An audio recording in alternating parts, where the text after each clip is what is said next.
The sun hung low over the dusty plains as Samuel Carson, a tired rancher with worn boots and heavier worries, leaned against the fence of his failing land. His last milk cow had died, drought had dried his fields, and hunger echoed inside his empty barn. When old Mrs. Turner arrived with a wagon, covered in a wool blanket, he didn't expect his life to change forever.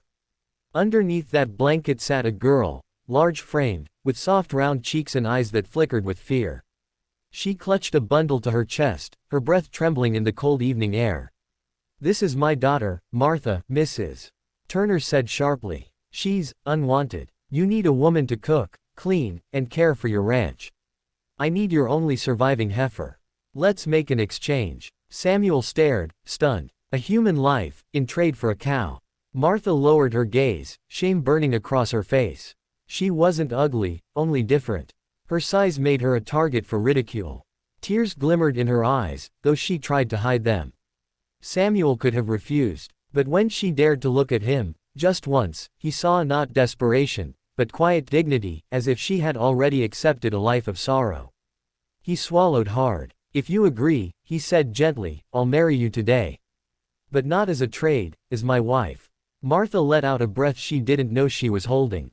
It was the first time in her life a man had spoken to her with respect. The minister arrived quietly that evening. No music, no guests, just a thin breeze moving through the empty chapel and Samuel standing tall in his worn coat.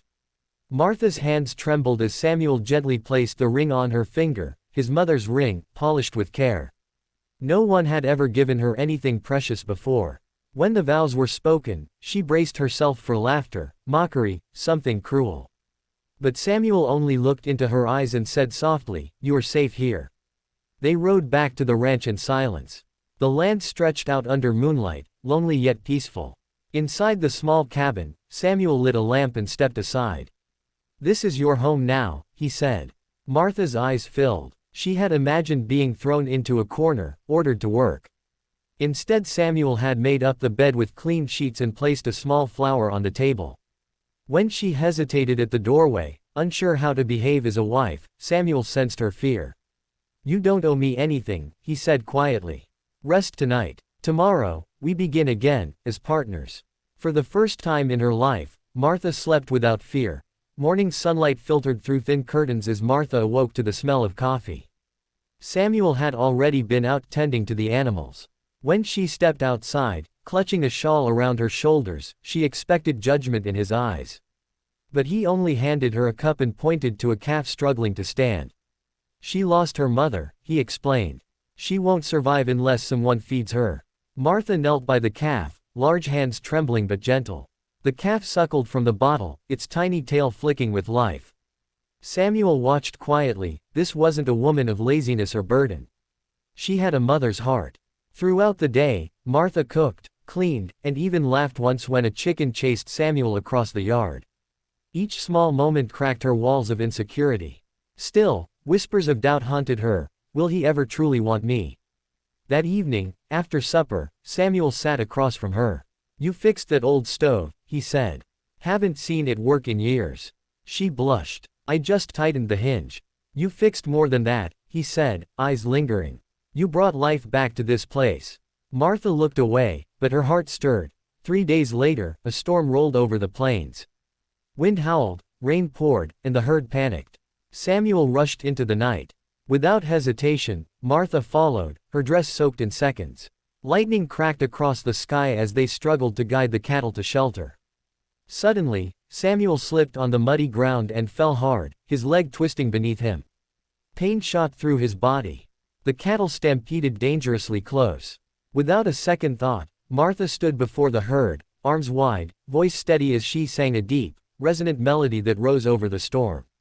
The animals slowed, calmed, drawn by the soothing sound. With incredible strength, she lifted Samuel's arm over her shoulders and half carried him back to the barn. Rain streamed down her face, but her eyes burned with determination.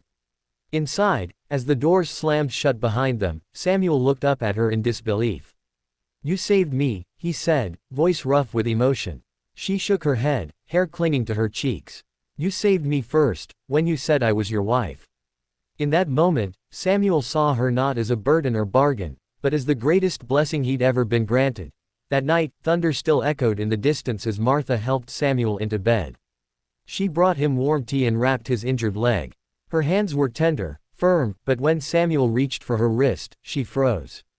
He pulled her gently onto the chair beside him. "Martha," he said, voice low. "The day you came here, you thought you were unwanted.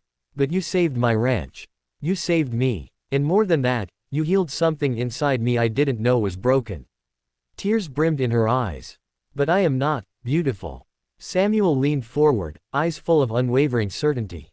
"You are the strongest, kindest, most beautiful woman I have ever known. Beauty fades from the surface. But the kind you have, only grows." Martha covered her face, sobbing softly, not from pain, but from relief. No man had ever spoken to her heart. No one had ever truly seen her. Samuel gently lifted her chin. "I don't want just a wife in name. I want you, as my partner, my joy, my love." For the first time, Martha smiled, a radiant, breathtaking smile that seemed to light the room itself.